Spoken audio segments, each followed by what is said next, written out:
海龟交易法是一套著名的系统化交易方法，最初由商品交易员 Richard Dennis 和 William Eckhart 在1983年创立，用以证明交易技巧可以通过一个简单的规则系统被教授给普通人，而不仅仅是依赖天生的交易才能。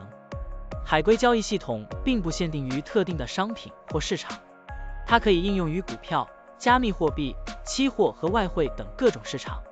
现在，我们就设定一些参数，让 Stocktiny AI 帮我们生成程序，对31重工600031 SS 进行回测计算。设定参数如下：头寸规模，使用每次加仓 20%。入市信号，当市场价格高于过去20日的最高价时，视为买入信号；反之，低于20天最低价时为卖出信号。加仓策略，每当价格移动到1/2的20日均幅指标 ATR 时加仓一次。运行时间从2023年1月1日到2024年5月10日。交易手续费设定为 0.10%。好了，按照上面的设定，视频下方就是持仓的情况，蓝色为股票仓位，黄色为现金仓位。累计交易16次，期末持仓价值 99,322.91 元，盈利负 0.68%。相比持仓不动，多盈利负 10.74%。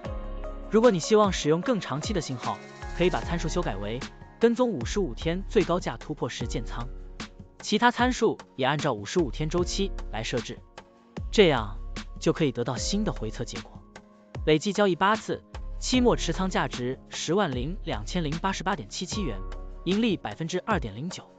相比持仓不动，多盈利负 7.97%。股票的波动特性不一样，盈利效果就不同。参数设定不同，盈利效果也会不同。怎样找到最优的组合呢？请评论区留言，让 Stocktiny AI 来帮助你。